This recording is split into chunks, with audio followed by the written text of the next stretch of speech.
Let's move ahead. So I guess you could call a subtitle would be How to Be Chinese When Everyone Else is Black or White, because that was basically our situation. We were the only Chinese family in our town at the time we lived there. And so growing up as a child, you don't really have a full awareness of what that means. And later, when our family moved, you know, people would express all this surprise and kind of dismay that we could even survive living alone, you know. And I didn't realize that there'd be that much interest in that kind of situation, you know. When I tell people, well, we were the only ones there, and they'd all want to know more. So I guess over the years, eventually that led me to kind of think, well, you know, maybe this is worth recording, you know, writing down. And there were some other reasons why I wanted to write something about this, but it became apparent to me that there was a lot of interest in that type of situation, you know, people in isolation from their ethnic group. So that's kind of part of the impetus of why I wrote this. So I'm just going to speak very briefly about what I call historical questions. I'm more interested in psychological questions, not because I was trained as a psychologist, but because I think that's what most people are interested in, is what's life experience like, you know, how did you react to things, how were you treated. But anytime I would tell people that I was from Georgia, you know, they would, you know, say, oh, we didn't know there were any Chinese in Georgia. How'd they get there, you know? So they would always ask me that, well, what were you doing in Georgia? And my simple answer to them would be, well, I was born there, my parents were there, that's why I was there. So the real question would be, so like, why were your parents there? Not why was I there. I was there because they were there. So I know a little bit about the history of why they were there. Well, I know a fair amount about the history about why they were there. I don't know that much about how they got there, except that they knew somebody when they first came over. So you go back and back, you know, and the simple story is they went there because they had relatives from China who were already in the South. So we don't know for sure how the first Chinese came to the South, but here's a little bit of speculation. Okay, I have this one probably a little out of sequence, but this is the document that kind of really got me into this more deeply, because I had memories and I had reflections about experience, but I didn't know all the details about the history until I found this receipt that my mother had saved for all those years, because she, like many other Chinese I've discovered, never throw away anything, because you never can tell when it might come in handy. So I found this passage receipt for 1928 when she came over, and that helped me go to San Bruno, to the National Archives, and retrieve all the immigration interrogation documents and so forth. So I'm going to come back to that in a moment. So, as I don't need to tell you, most of the Chinese of my parents' generation came from Guangdong, and in particular my parents came from Hoi Ping, which is number 3 on the map. And so they came over and went to the South, and here's the kind of an illustration of maybe how the Chinese, or many of the Chinese, got to the South. Well, first of all, we all know that historically, a lot of Chinese worked on the railroad. And if you read American history books, this is a great moment in American history. 1869, the Transcontinental Railroad was completed. So the country was linked from coast to coast. And a lot of these books don't say a whole lot about what the Chinese did. You know, a few of them will make some, you know, little comment that the Chinese worked on it and helped build it and so forth. But they don't talk about the fact that the day that everyone else was celebrating, hey, it's finished, that was the day all the Chinese became unemployed. They didn't have any more work to do out there in Utah, and they weren't given severance pay or anything. I heard that a lot of them were even given transportation back to the West Coast. So maybe a lot of the ones in the Rocky Mountains, you know, kind of filtered out to other areas like, you know, Nebraska, Iowa, and those places. Then there were other Chinese who, and this is the other mild correction, I haven't actually finished writing the book about chopsticks in the land of cotton, but hopefully by the end of the year. But it's kind of related to the Mississippi Chinese, who actually outnumbered the Georgia Chinese in the late 1800s, early 1900s. But they were recruited there as labor replacements when the slaves were freed, and the white plantation owners needed labor to help pick the cotton. So they brought in maybe 100 or so Chinese to do that, but the Chinese didn't like doing that, and they were too smart. They didn't want to sit out there in the hot sun all day, picking cotton. So they found that if they had opened these grocery stores, they could at least be indoors, probably. And so they didn't do that very long, but they got there. That's how they got there, sort of thing. And some of those maybe filtered over to Georgia, because I've talked to some Augusta Chinese who have relatives in Mississippi and this sort of thing. But a lot of that's kind of, undocumented. Chinese also got recruited to go to Massachusetts to replace white shoemakers who were striking. Chinese got into a lot of occupations. And same thing in New Jersey, white laundry workers were striking, so they would bring in Chinese. Some people think that some of these Chinese, after they left that's how they learned the skills to go into laundry, in that area. Because, as you can imagine, those Chinese immigrants who came over did not do laundry in China. Some of my, adolescent white friends would think, oh, did your parents run laundry in China before they came over here, no way, right? None of those Chinese did laundry in China. That's something they learned to do here. So getting to Georgia, there was this canal called the Augusta Canal, which was a source of hydroelectric energy, which is very important because it enabled them to build textile mills so that they no longer just grew cotton and then shipped it up north. They could actually keep the cotton in the south and make more money, manufacturing textiles. So Augusta probably did have the largest representation of Chinese in the state of Georgia. And my father has roots in Augusta in a way because he had relatives there, and he even worked there for a while. So this is a demographic to show you how few Chinese there were in the South, at least from the 1920 and 1930 census, U.S. Census.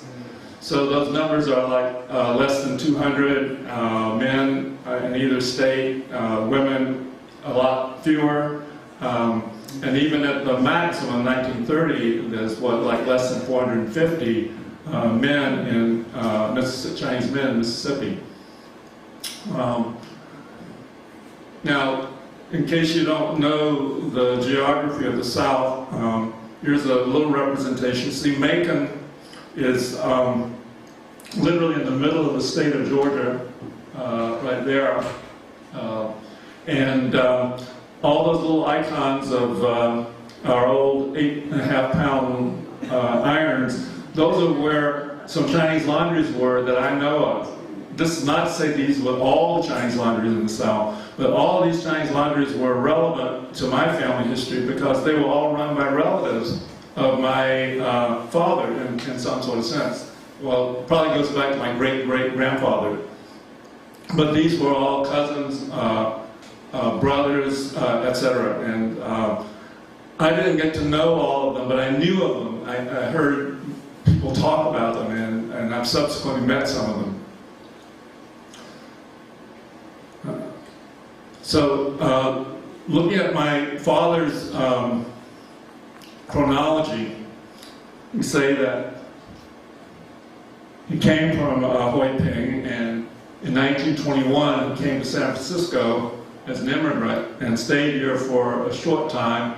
And then, because he had a grand uncle in Chattanooga, Tennessee, that's where he first went in probably 1921 is when he arrived, so he probably 1922 or thereabouts, he went there for a while. And then he went and worked with another relative in Augusta for a few years.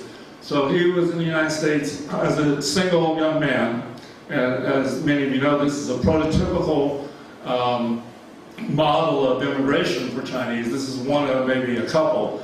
Single young man comes over, works for a while, earns some money, goes back to China, an arranged marriage. He married my mother. And then after a few months, came back to Georgia and got his own laundry, this time in Macon. And as it turns out, that laundry had been there a long time, but as a child, I never thought, I was curious to know, well, gee, Dad, you know, how did you get this laundry? You know, I just thought somehow, I never even thought about it, but it was as if the laundry was started with us, and you know, when we left, the laundry was over.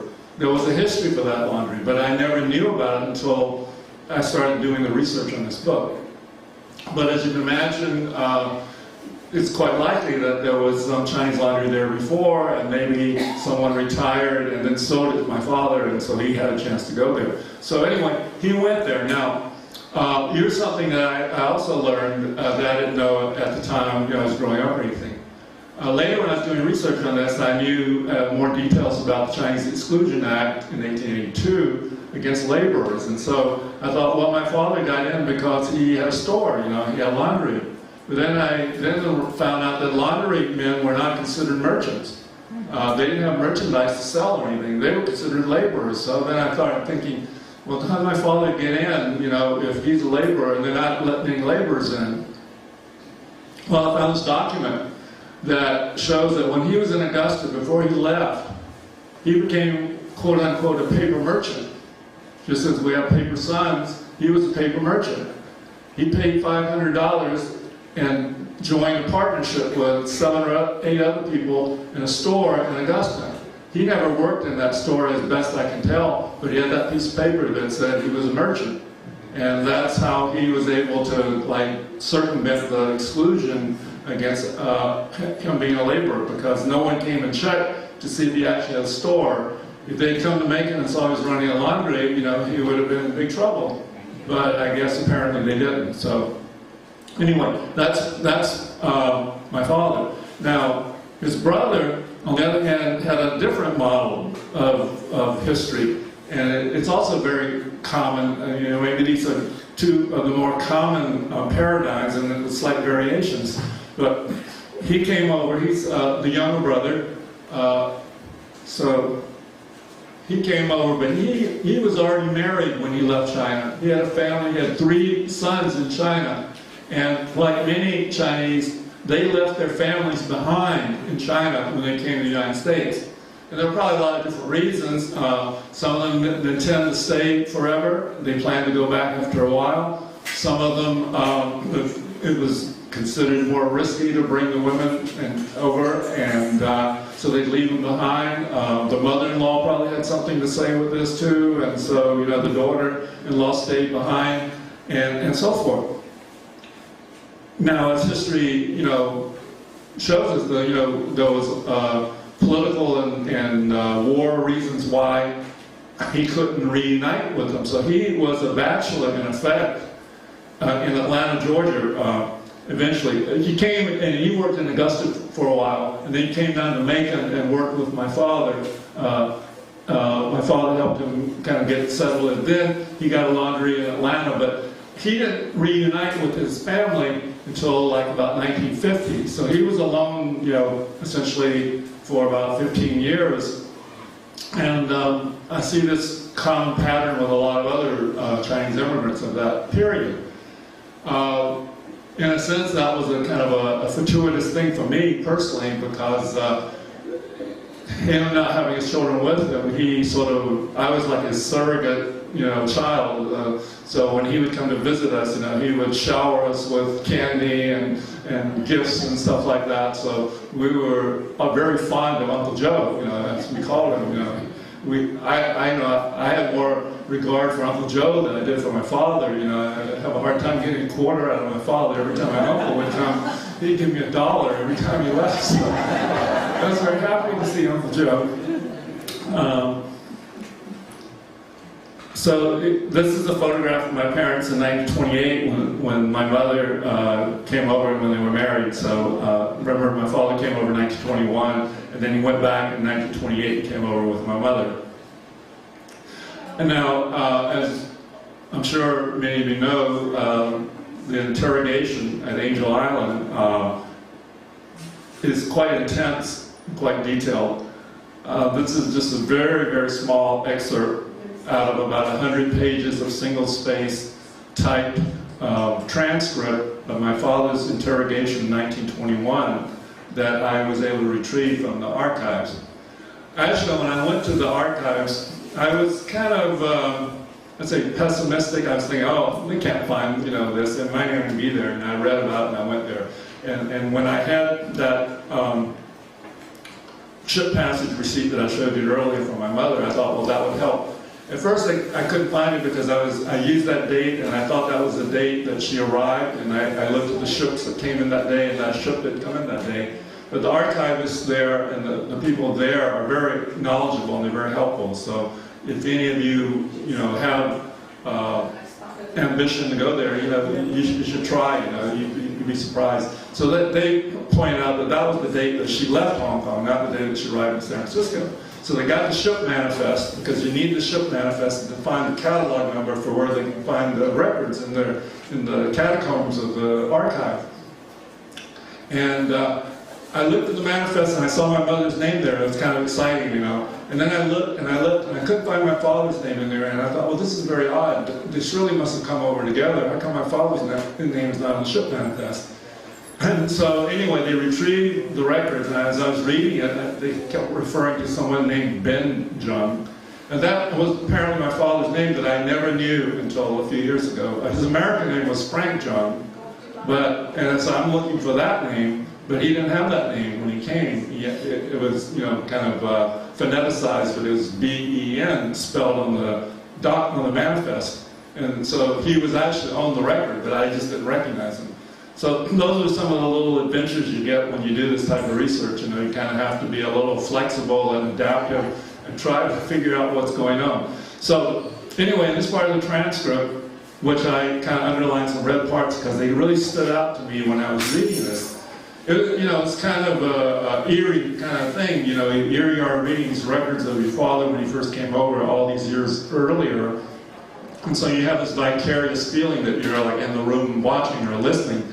He got confronted a number of times, and so they said, your father says there is. In other words, he's saying, your answer is different from what your father is saying.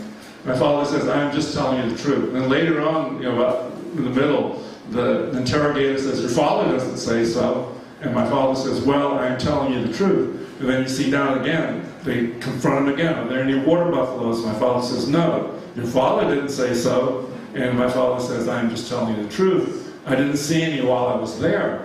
Anyway, my heart raced a bit every time I read these confrontations, because, well, on the other hand, I guess I was reassured. I knew my father got in, so I knew things kind of had to end well. But still, as I'm reading this, I'm wondering what's going on. And my first thought was they were trying to bait him. They were just sort of saying this, to see if he would change his mind. Then I said to myself, surely they didn't send someone back to the village to see if there were any water buffalo there 75 years ago. How could they prove, what's right and what's wrong? So these are the kinds of things that could get you disqualified and deported, if the interrogator, doesn't buy your story. So the way I like to think of it is that my father never changed his mind, he never changed his answer, and maybe he bluffed his way in, I don't know, because he was Paper's son. I mean, the person who they're referring to as your father was not really his father. So there could be good reasons why their stories don't match. So when he came in 1928, after he married and came back, you go through the same thing. How many houses are there, blah, blah, blah. And I'm sure, you've read about this in various books, but they have this one part which shows you the zeal and thoroughness with which the immigration service works, because they went and pulled out his record from 1921 and compared his answers, as he's going along there.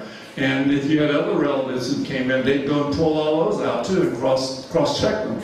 So down at the bottom it says about some question that, where he had changed his mind about something. They said, you were asked the same question when you were an applicant for admission, and you have answered it precisely in the same way you do now. You first stated that they were all dwellings, and then you changed, just like you're doing right now. Are you memorizing a story, or are you stating facts? Now that's pretty blood-curdling to be there, being interviewed and suddenly be confronted with, hey, they got a record of everything I said 7 years ago, how am I going to get out of this one, And that was a real eye-opener for me, but as I said, he got through.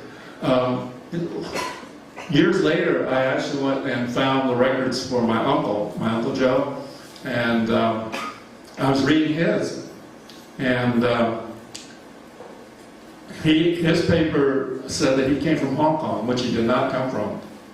And they asked him a lot of questions about Hong Kong. When was the last flood in Hong Kong? Where does the streetcar go? Where's the movie theater? He didn't know zilch, about Hong Kong. I mean, it was clear that he was fraudulent. And I'm reading this, I'm Xeroxing these things as fast as I can. I'm scanning and I'm reading them and everything because I have a limited amount of time to get these things Xeroxed. And finally I come to the last page and it says, admission denied. I was flabbergasted. I mean, I read that, what? I pulled the paper back. I mean, I knew he got in. And yet, I could see why they would, they literally said, you are a fraud. You are not who you say you are. Those are almost the literal words they said to him. And then they said, do you wish to appeal? So he checked with his attorney and he appealed and he got in. Now, I don't know how he got in because the record kind of ended there. Then there was another sheet in there. It was a telegram from Washington and it said, land him. And I didn't know what that meant, so I went and asked the archivist. I said, what does this mean? It says, land him. That was all the telegram said. That means let him in. So I'm saying, well, he's a fraud. It was pretty clear he's a fraud. They told him he couldn't come in. How's it 2 days later he can come in? Was it some bribe? I don't know what happened. But the archives, you get a different interrogator on a different day, in a bad mood one day, he's in a good mood one day, There are a lot of very fortuitous, unfortunate things that happen, to determine whether you get in or not. My mother also went through intense interrogation, and since, she didn't even know the paper father and hardly knew my father at all, arranged marriage, and so forth, so she had to memorize all these things. And I won't burden you with all the details, you can sort of glean from this a little bit.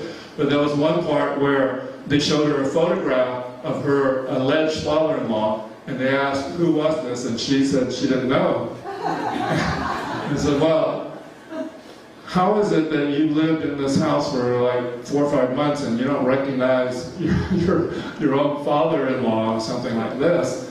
And I thought that was the end of that, But they admitted her anyway. So, go figure. It was pretty amazing. So again, Macon is in the middle of Georgia, right smack down in the middle. Population at the time I was living there by 1950 was roughly 55,000. Now it's probably doubled. This is a rough demographic in the 2000 census. Chinese have gone all the way from, when I was there were 6 of us. It's all the way up to 88, okay? What's that, about a 12-fold increase? But there are some other Asians there and so forth, but there's still, kind of a small amount. Atlanta actually has mushroomed tremendously. There's been a lot of Koreans, Taiwanese, Vietnamese, and so forth. But at the time I was living there, in Atlanta, probably less than 50 Chinese that I was aware of, and they were almost all single Chinese laundrymen. There were maybe a couple of families and maybe a few children, but that was it. This will give you a little picture of like what it's like in Macon. Now, growing up, I couldn't always sort out everything as to like what parts were specific to being Chinese and what parts were specific to being poor, what parts were specific to being Southern and so forth. So they were all sort of commingled. But this is the street that I lived on, Mulberry Street, a pleasant little street. Our laundry was sort of like right about here on this side of the street, directly across from this tall building. This, by the way, that you can't hardly see, this white thing standing up, that's a Confederate war soldier, a Confederate monument. Now this is an interesting thing that happened. I went back to visit couple of times in the last few years, and once actually I got to talk about Southern fried rice in Macon. They had a Georgia Literary Festival, and so that was a really interesting experience. And so when I went down there to look at this site, that thing was gone. It had been moved catty-corner across the street on a little triangle. And I thought I was losing my mind. I said, I could have sworn that that thing was over here. Could I possibly be wrong? Because it looked okay where it was, And where it used to be were now left turn lanes. So I thought, well, this is really interesting. You think of the South as being really wedded to the Confederacy and so forth. And here they were willing to move the iconic monument out of the way for left turn lanes. So is this progress? Anyway, I had a very limited world in a sense. Like, we didn't have a car. Town was small enough that you could walk or bike pretty much everywhere that you kind of wanted to go. So our laundry right here is kind of in the middle of town. Like, this right over here probably is like the main business street, so we're 1 block away. And behind me was this big church, an Episcopal church, and it was sort of like my fantasy land. It was sort of like my Disneyland, because I would go there and play, and it was sort of like castles and Gothic cathedral and everything like that, little nooks and crannies and gardens and so forth. So it was kind of nice in that way. When I spent a lot of time was walking up the street to my elementary school, Whittle School. It's about 4 blocks, so I spent a lot of my time going up and down to school. Because we lived downtown, there weren't many other kids. We were in kind of the business section. And I would spend my time just wandering around the downtown, which was like maybe 4 square blocks or something. I would spend a lot of time in the movie theaters eventually. That's why I've kind of marked them: Rialto, Capitol, Bibb, Ritz, and so forth. And that's sort of where I learned about the world, because we didn't have TV at that time yet. And we had radio and stuff, but I'd go to the movies, especially on hot days, because some of them were air conditioned, and so that was a big plus. But my other big window in the world was I had to walk maybe a few extra blocks down this way to the public library. The public library is really what kind of socialized me, taught me about the world, because I was very interested in books. And I mean, that's why I ended up being a professor or something like this. But I know that without that public library, I wouldn't have learned a whole lot. You learn so much in school, but you learn so much on your own. So this was the little small area that I kind of lived in, and it seemed kind of okay. But this wasn't a bad experience exactly, but it was a very kind of limited thing. So people would ask me like, well, where did you ride on the bus? Well, I said I didn't ride the bus because I could walk everywhere or ride a bicycle everywhere. But, people are always kind of wondering, well, Chinese were kind of like neither black nor white. On a bus, we would have been okay if we sat in the so-called white section. That wasn't a problem at that time, when we were growing up. This is a picture of our laundry about the time we left it. We lived upstairs, I kind of circled the windows. This was really not a house or anything, this was sort of like storage area. That we had like 2 big rooms, and then as the children grew older, my father put up partitions.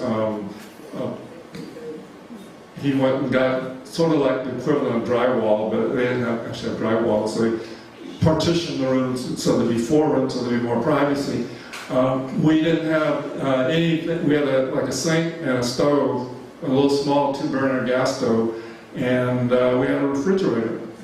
But those were sort of all the other things other than beds. We had very impoverished living circumstances, and we had no air conditioning either, by the way. And in the summer, it gets to be like in the high 90s and high humidity. And on top of that, you're sitting on top of a steam laundry, okay? So it can be extremely hot. And I can remember many, many nights not being able to sleep until, you perspired enough that, you kind of cooled off and went to sleep. So I don't recommend living above a laundry. It might be better living behind it, but don't ever live above it. Now, I later discovered when I started doing research for this, I found this photograph of our laundry in 1906. And as I said before, growing up, I never even questioned whether the laundry existed prior to us being there. I just assumed, you know, when my father came, the laundry was there. But I found this archive on the internet that showed this photograph. It wasn't that they wanted to show a picture of our laundry. They actually wanted to show a picture of the big building next to it, which is a hotel.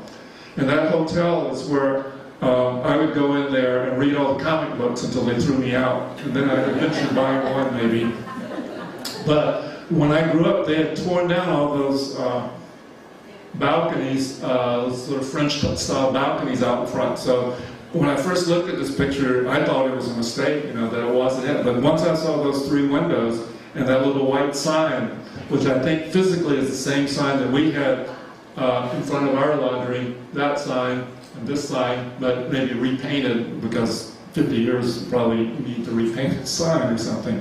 So that was really exciting to me doing this. And there were a lot of those other kind of little discoveries that you don't anticipate. So I checked with the archivist in the public library, Good Genealogy Center for Central Georgia, and he looked up some things for me that were really useful for my research, which I'll talk about a little bit more in a moment.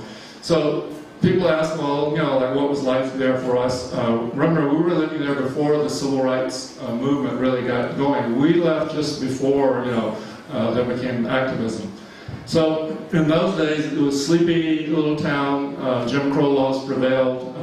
Very clear distinction between whites and blacks. If you go in the, say, butcher shop, the butcher would always wait on all the white customers first before they wait on the so-called colored. And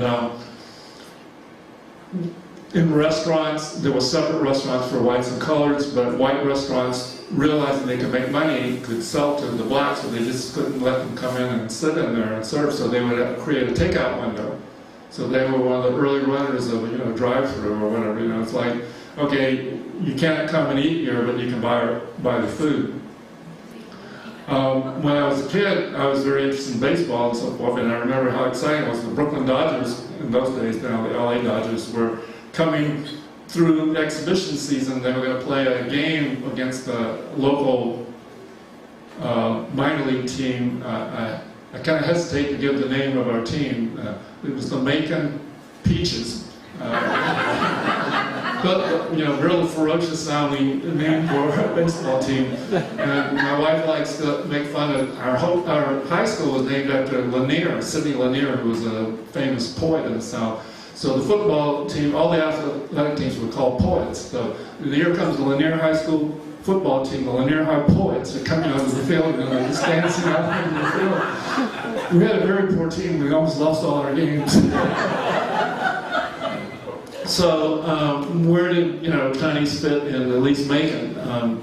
So there are these little subtle things that no one really gave me an official lecture or lesson, but I can remember very vividly going into Cress's dime store to drink from the water fountain, and there'd be the white and the colored side by side. So I had a 50-50 chance, and I'm sure more than one occasion I drank from the colored fountain. But on many occasions, someone would tap me on the shoulder and kind of nudge me over to the white fountain. They didn't say, you know, you're bad or you're wrong, but you know, yeah, come over here, come over there. So that's how, you know, I kind of got socialized into the fact that, you know, I was, for that purpose, you know, I could be considered white. On another occasion that I remember vividly, I had this friend, his mother worked in a tailor shop down the street from us, and so he would be there after school sometimes, and so we became playmates because I didn't have a lot of other kids to play with. I had this one friend, MC was his name. I don't know what it stood for, but became a famous name for a black person. Anyway, MC and I would play, and one day my father told me that a customer had come in the laundry and told him that he should reprimand me and tell me not to play with MC. And it really kind of shocked me. I mean, I was aware of racial prejudice and so forth, but because we were just playmates and friends, you know, I was kind of shocked. My father didn't say, enforce anything, he just sort of communicated that to me, but I kind of basically ignored it. But MC, we had a lot of interesting experiences. I was thinking of one that once we were inside having lunch upstairs, we lived upstairs. And my mother was very security conscious, very paranoid. And maybe paranoid wasn't correct, but she was worried, okay? She had good reason to worry, I guess. And so we'd always have to lock the door morning, noon, and night, you know, even in broad daylight in a safe area and everything. And so MC and I would sometimes sit on the stairs and read comic books, and then when it was time for lunch, we'd go in and then we'd barricade our door. So he'd be out there, and so we're all sitting there one day, and we hear someone moaning out there or something. He said, "Wave one." Listen again, "Wave one." And you know, maybe speaking it the way we learned it in the South, the Southern accent or something, but it translates to "open the door," you know. And so we look around and we do a body count. Well, we're all here, you know. Who could this be outside who's, you know, moaning in Chinese to open the door? It's MC who's picked up a little Chinese from hanging around. Because the only way we could get in the house is to call our mother to open the door, you know, to unbolt the door to let us in. My other probably primary playmate, who I actually saw a couple of years ago, my best friend in elementary school, we were like the prince and the pauper. Richard was a Jewish boy, and his parents worked during the daytime. So after school, he would go home, and he had a nanny, a colored woman who was his nanny, did cooking, cleaning the house. And they had an apartment, which was pretty well-to-do, you know, lots of fancy furniture and everything, but not of any interest to me. But he had an electric train, he had a Lionel electric train, and he had all the latest toys and everything. And so he'd invite me over there after school, and we would play with his toys.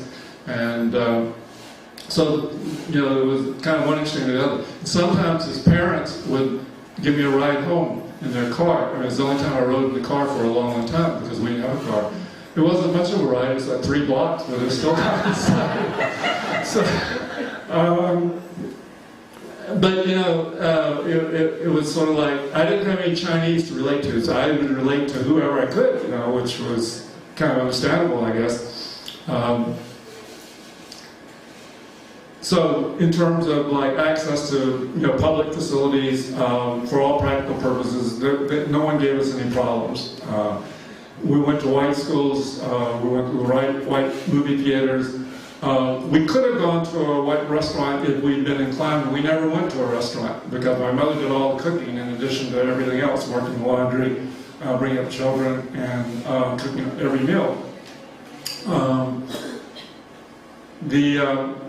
Buses and trains, any of those things, we could be white now.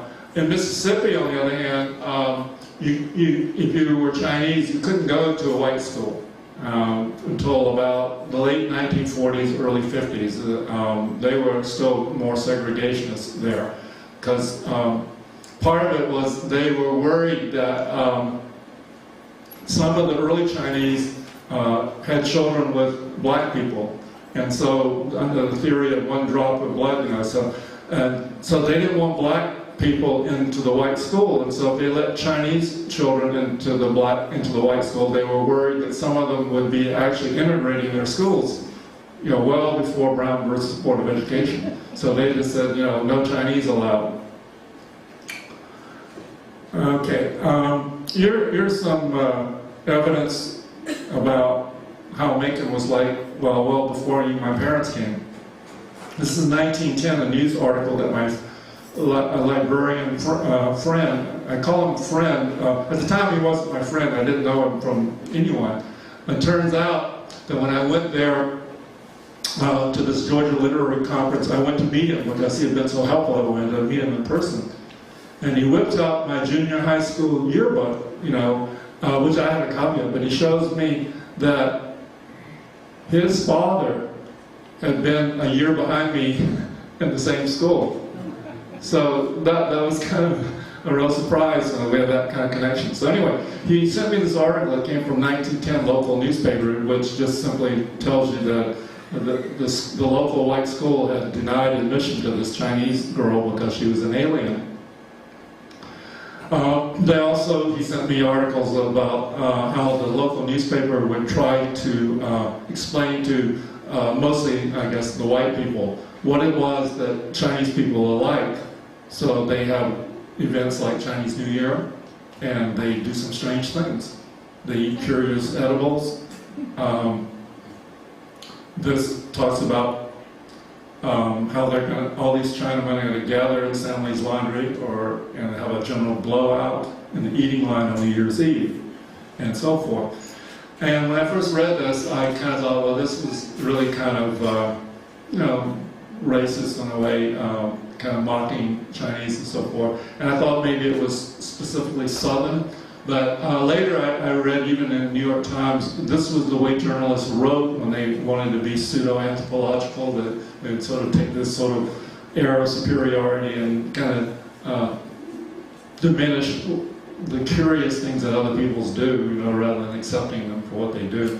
So they would talk about all the weird things we eat, okay? Not to say, well, they don't say anything whether they ever taste them or whether they like them, but this would be the tenor of their... So anyway, growing up, as I said, in a place where everyone's black and white, I knew very early on I was Chinese, although I didn't really know exactly what that all entailed or meant. But growing up, my parents spoke to us in Chinese. My father knew more English than my mother did because, he worked with customers. My mother didn't really deal with customers very much, so she didn't really learn a whole lot of English. It's a basic English while she was there. In the grocery store, she would be able to point to things, and she'd learn, she could recognize what people were saying, but she couldn't articulate it herself. So we learned Chinese, which unfortunately I didn't continue because there was no one else to speak to other than my siblings and my parents, and that's kind of limiting. Our food was, Chinese food. It was either things that my parents mail ordered from San Francisco, like the dried stuff that that they could resurrect and with dropping in water and so forth.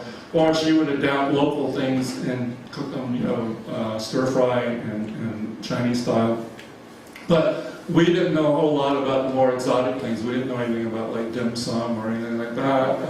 Never heard of it until we came to California. We lived differently, but again, like I said, part of that was what I call poverty versus, Chinese style, because I didn't know exactly what Chinese style was, So I could misattribute it. In a way, we really weren't poor, but we lived poor. I mean, my parents were very frugal. They saved everything. They sent money back to China, and they, like so many other Chinese, don't trust banks, so they keep the money at home. And even to this day, when I go to the Chinese market and everything, I see the immigrants whip out their wallet with the huge wadded bills, like they're just waiting to be mugged or something. They don't, seem to carry checks or anything. It's just cold cash. And that was the way they grew up. They never bought anything unless they had all the money for it. They didn't have credit or anything. And so they didn't put money under the mattress. But we had these old tin cans from Caro syrup. So my parents would stash money in that, and then they would hide it various places, and in fear that if anything happened to them, that they needed to tell someone. So they trusted me with that. Well, I should say, burdened me with that responsibility of knowing it. So on the back stairs, my father had some false bottoms in the stairs. So if you pried open the thing you step on, underneath there was this empty space, and then these cans full of money. My mother had her own stash. She took talcum powder cans, emptied the talcum powder, stashed the money in, and then got the talcum powder back in. And of course, I knew all this. If the house should catch on fire, my job was to run and grab the carrots, the talcum powder, and run. But my mother also entrusted me with other stuff and, burdened me again, by telling me about all the dangers of prejudice and things like that, and taught us, that we could expect people to make fun of us or this, that, and the other, and that, we were outnumbered, and that, we shouldn't argue or fight, just kind of like turn the other cheek, just walk away, get out of the situation, be very pragmatic. And in general, in the city, though, in town, we were treated fairly well. I mean, sometimes they'd be kind of mocking, you know, like people would always come up and do the slant eye thing, you know, kids in school, or they would say, "Can you say something in Chinese? We want to hear some Chinese. Speak some Chinese for us." And or they did the other thing. They would do the speaking of Chinese. They'd make up something that they thought was Chinese and say, "What am I saying? What am I saying?" Well, you know, that was annoying, but you know, you could kind of live with that. In terms of media, we didn't have TV, as I said before. We had comic books, and I actually found a comic book with a Chinese character in it. One of my favorite comics as a kid, yeah, Black Hawk. I loved to read that. And I had mixed feelings about the fact that there was a Chinese character there, because you can see he was very different from the others. All the other had guns, and they all each had their own little plane. They didn't think that Chop Chop could fly a plane because he always sat in the jump seat with Black Hawk, the leader, the one in the front. And they didn't give him a gun. I guess they thought he was like Dick Cheney or something. And he said he had a gun, so they gave him a meat cleaver. And so he was part of the team, you know. So they would, you know, make light of you know, his mentality, that he wasn't portrayed as being super smart or anything. And women were sort of portrayed in, you know, sort of the dragon lady, mystic, you know, Susie Wong, exotic, yeah, right thing, yeah. And so in this comic strip, there's the dragon lady type thing. So clearly, you know, people in Macon thought of us Chinese as being, you know, different, and they weren't always hostile. Sometimes it was just normal curiosity, but, you know, sometimes you get a little irritated. People keep asking those questions. As I said before, my uncle had a laundry in Atlanta, and this is a picture of the laundry as it still stands. It's now actually being, it was then later run by his son, and actually now one of his grandsons is doing it. I don't think his business is doing too well, but it was located originally on the site that the city appropriated to build part of the parking lot for the football stadium, so they moved around the corner. So the neighborhood's not all that good. But, you know, he brought up 4 children, sent them all to college, you know, running this laundry. So, you know, there was something to be said for it. But he and some other Chinese laundrymen that I met, the way I met these laundrymen was on Sundays sometimes, which was the day of rest, where we didn't open laundry. My father would take us by train to Atlanta, which is like a 2-hour train ride. And we'd spend a couple of hours there talking to some of these Chinese laundrymen. And, well, I wouldn't talk to them. I would just sit there and listen. I mean, I'm 8, 10, 12, or whatever at most. And so I don't have a whole lot to do. I'm just sitting there twiddling my thumbs, waiting for my father to get back on the train and go home. But still, it was kind of like an outing. You know, I got to ride on the train and this, that, and the other. And, by osmosis, I learned a lot just listening to them, you know, talk. It was really uninteresting, but they would generally talk about people they knew. They gossip some about various people. They talk about things in China. They talk about the, you know, world political situation, things that a kid's not all that interested in. But these men didn't necessarily all live in Atlanta. They may have come from some other little town within a couple of miles, and they would congregate there. And there was also an association hall, and they would, some of them would go there and gamble. And I know my father must have gambled some, because I know my mother would reprimand him and this and that, or tell us about it. And he'd say, your father's no good, he wastes all his money gambling, blah, blah, blah, and this sort of thing. And she did also have some resentment because he would send money back to his family in China, and he wasn't too eager to let her send money back to her family in China. So there was that sort of like tension, if you will. But what was important for me was to know these laundrymen, because they were the only other Chinese that I really knew, you know, and so that kind of gave me a larger base on which to understand what being Chinese was. We did encounter a few Chinese who were like in the military. They were maybe second-generation Chinese who were stationed at Camp Wheeler nearby. They would come to town, and we have some pictures in our photo album of us little kids playing like in the park with these soldiers. So my parents would invite them for dinner or stuff like that, because they were probably a little homesick too. So it was kind of mutually beneficial for us. So parents taught us that, as I said before, that, being Chinese we're different and we're not going to be treated as well as, say, other white people would be. My mother particularly, and much more so than my father never really talked about these things for whatever reason, but my mother really told us over and over about her experiences, say, like at Angel Island.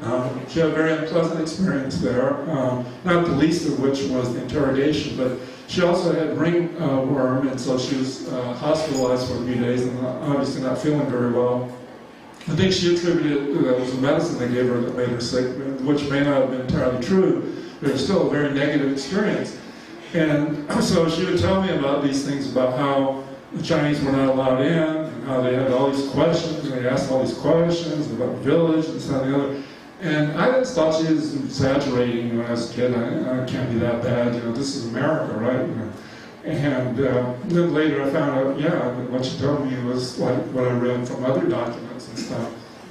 So consequently, I had a strong aversion to Angel Island, and so over the years I had chances to go, and people said, "Oh, you should go, you should go." I said, "No, I don't feel up to it." I felt like this strong negative emotion.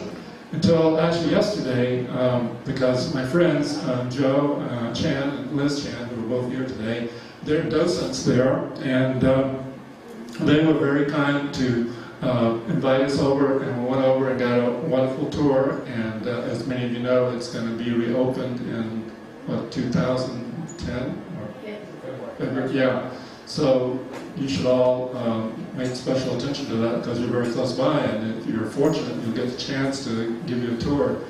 So that was helped my understanding a lot because, as I was there, I was kind of visualizing my parents and all these other Chinese immigrants who went through all the ordeal of going through the immigration station. Because I knew I was a paper son. See, in a way, I thought all Chinese of my generation knew about paper sons because almost all of them were paper sons. But because my mother told me about that and said, your real name is not such and such, your name is really this and that. So as a kid, I'm wondering, what is this? How come? This seems very odd, And but I didn't have anyone to talk to about it because I couldn't go up and tell people at school, hey, my name's not really John, what's your paper name? So I had to keep it to myself. So when I came to San Francisco, I didn't quite know how to ask other adolescents that I knew. Should I ask them, are you a baby son? Blah, blah. Well, maybe they don't want to talk about it. But anyway, later, eventually I found out a lot of them didn't know it, which kind of surprised me. But then after I thought about it, I can understand why a lot of parents wouldn't tell their children.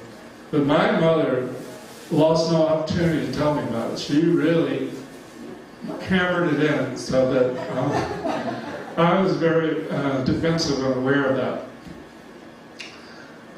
When we would ever have any sort of, confrontation or so-called, confrontation is too strong a word, but she told us, that, you're outnumbered, you can't do anything about it, just turn away, avoid the situation, and basically that's what we did.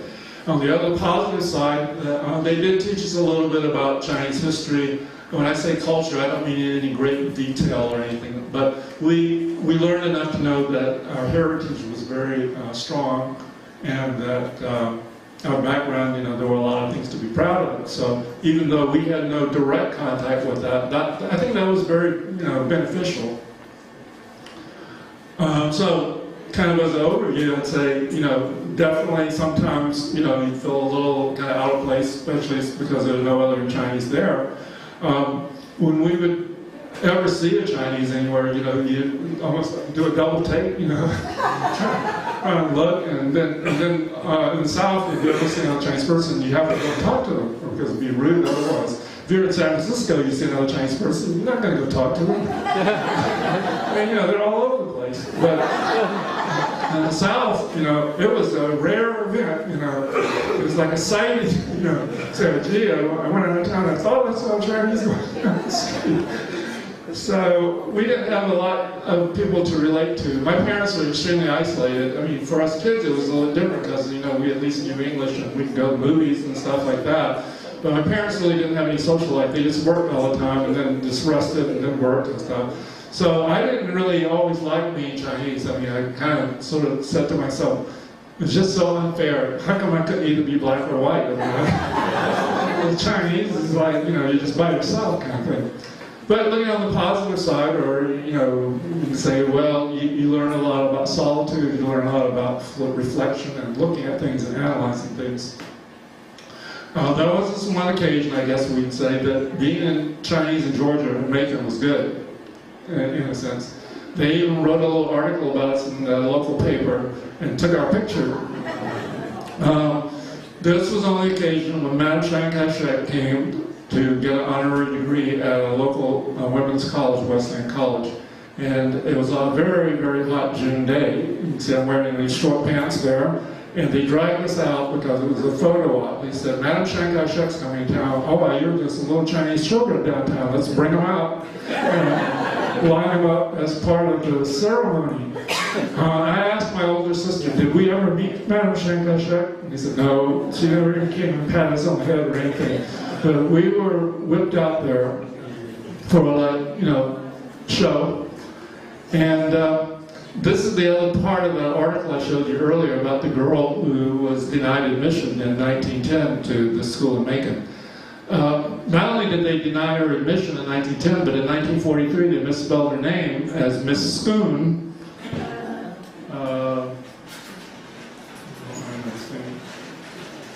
Miss Spoon, which really should be Miss Soon. But in any case, this part was the other part of the article in 1910. And she was there partly because her two older sisters were there. The one who married Sun Yat-sen. She didn't actually go to college in Macon, but she was there until she was about 13. And then, so when she came back to the United States in 1943 on the historic tour of the country to raise money and be the first woman, I believe, to speak to address the Congress, to try to recruit support for the war effort in China against Japan. She came to Macon. That was why she was there. Of course, at that time, I didn't know anything about why she was there. I was 6 years old, and I was totally disinterested and very uncomfortable because it was a very hot day. So finally, at some point, when my two older sisters got older, my parents realized that, or felt that we really needed to be moved to a Chinese community. So San Francisco seemed to be the target place. And so we kind of moved out stages. My father stayed behind, actually by himself, for about 3 or 4 more years to, you know, support us with the laundry before he sold it and retired. So my mother and my older sister were sort of the first contingent to go out here, and then a couple of years later, the rest of the children came out. But this was a pretty remarkable thing that my mother was able to do, given that she knew very little English. Of course, coming to San Francisco and being near Chinatown, she could find people who knew Chinese and she could communicate with. But still, considering that she had no responsibilities of this sort in all the years she was in Macon, her assignment was to go out and get my sister situated in college and find some real estate, buy some property, preferably a building that had a store downstairs and a residence upstairs. That's the Chinese model. And so she was able to do that, and she talked like she knew what she was talking about. She'd always come back and talk about interest rates and this, that, and the other. And she was ahead of her time because at that time Chinese did not extend probably beyond Leavenworth or Hyde Street. They were kind of all clustered close to Chinatown. And she got us situated on Polk Street, Polk and Clay. At that time, there were virtually no Chinese living in that area. So anyway, we moved there, and I suddenly realized, probably the first time, I didn't know what it meant to be Chinese. Because here I show up in Chinatown and I see all these Chinese people. I said, okay, I'm with all these Chinese people now. And I didn't know half the time what they were talking about, even if they were speaking English.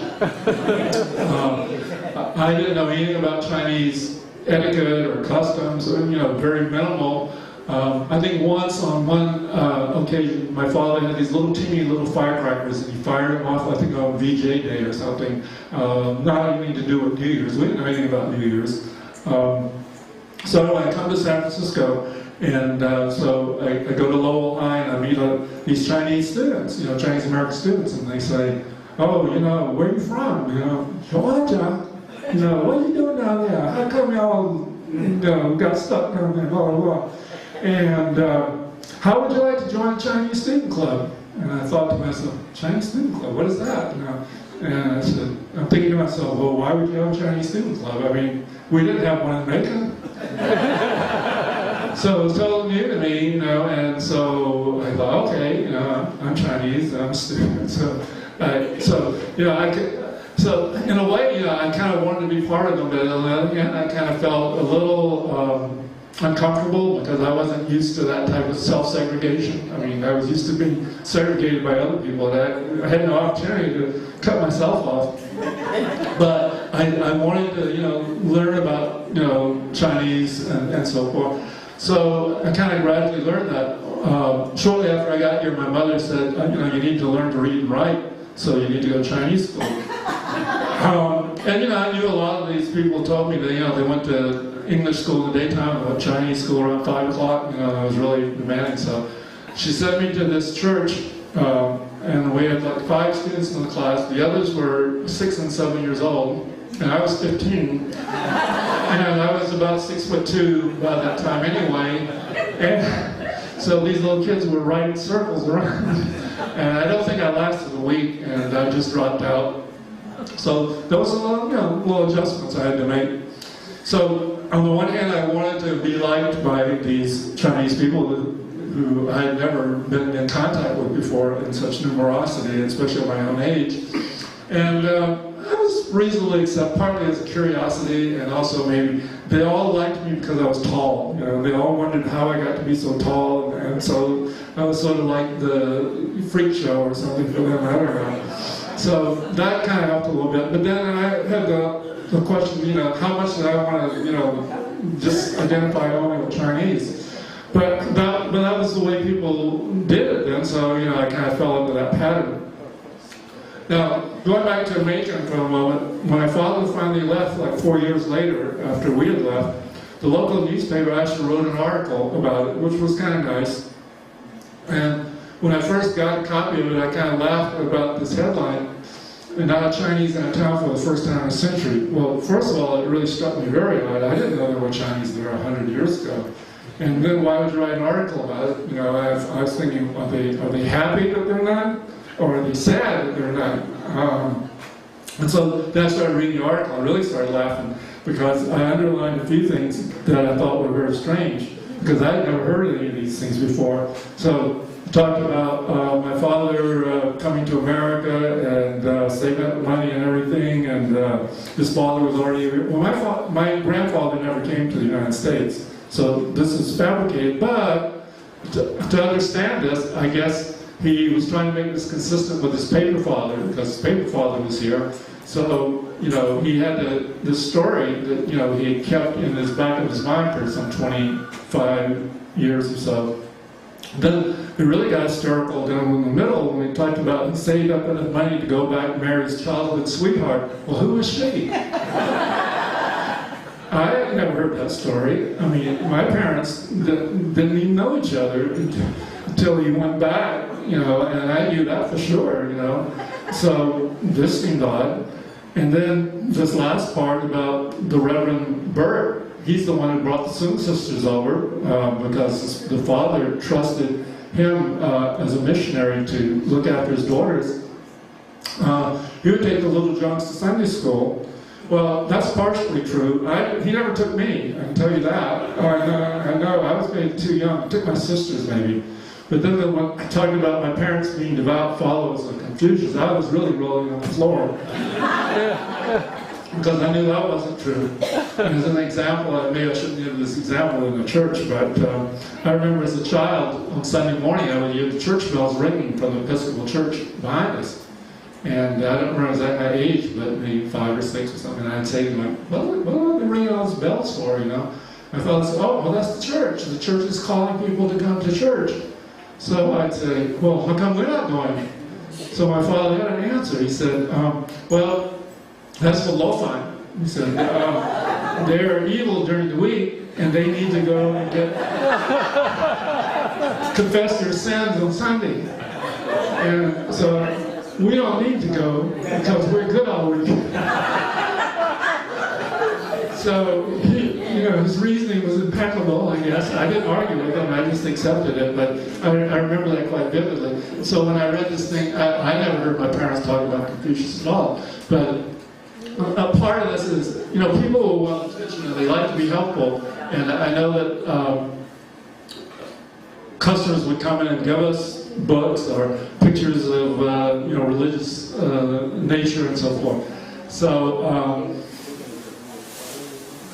in terms of this article, I think what happened, as I tried to reconstruct it, is when the man was writing the article, he would ask my father certain things, like, did you go back to China and marry your sweetheart? And my father probably just kind of nodded and sort of said, I don't want to dispute him. If this is what he thinks, then it isn't going to hurt for him to write it down.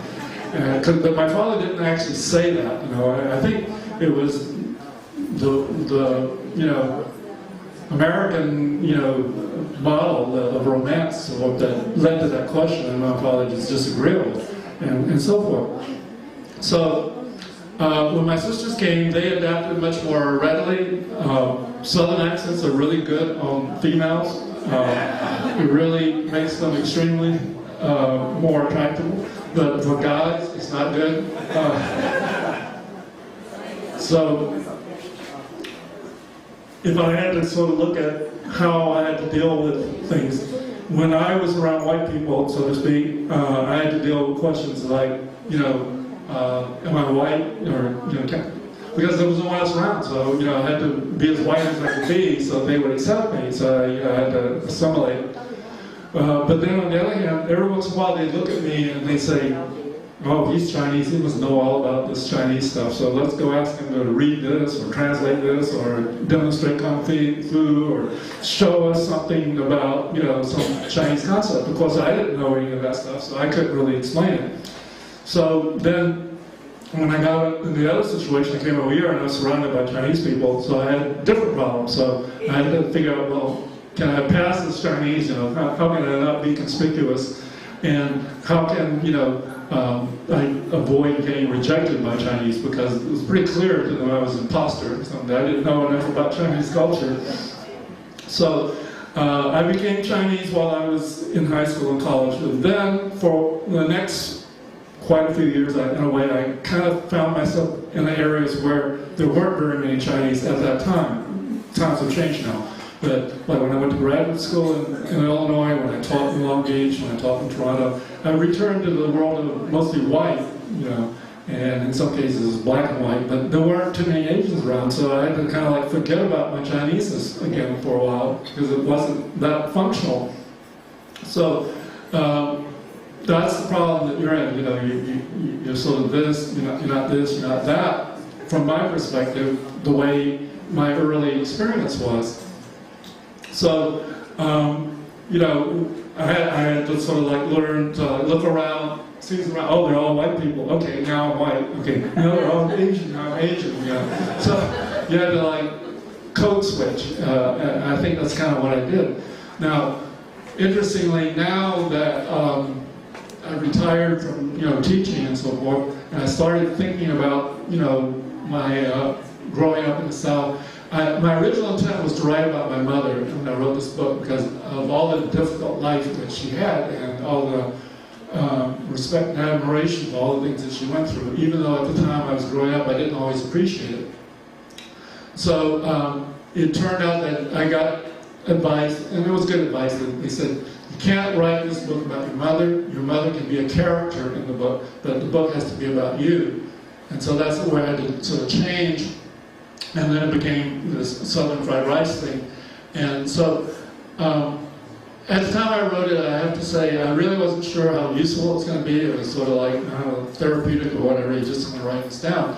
But the responses to it has been very good from a lot of different people, not all Chinese necessarily, because I found that a lot of people experience some sort of isolation or some sort of being different or being alone, and different people draw different things from it. And it's always kind of amazed me, all the different things that people come up and tell me, well, this is my favorite part, or this is my favorite part, or I can relate to this. So it's been quite an eye-opener for me.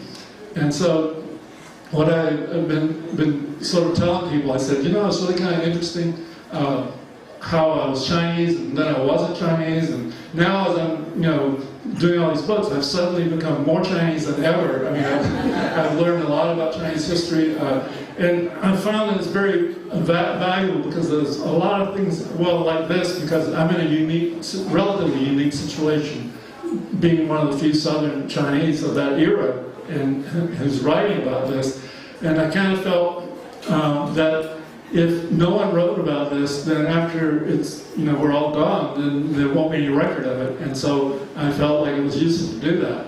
And that's why this Mississippi project that I'm working on is so important, because it's a different kind of project from any that I've done before, because this is more of a autobiographical thing.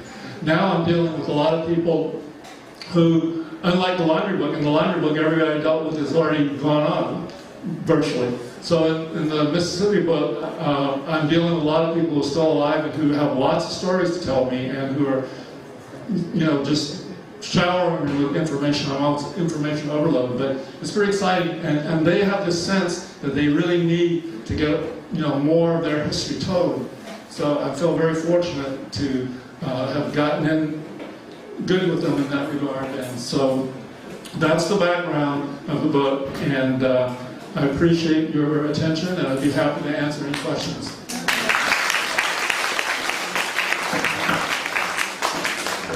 Yeah, you are 6'2". We don't have much time for question and answer because lunchtime here, and folks get very nervous. And I'm going to have Dr. Jung over here, and during lunch period, you can come over and buy his book, ask a question.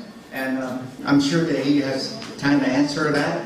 How much are your books? I'm selling for $15 each. Okay. Two for $25, one for $15, no tax. And please buy. Okay.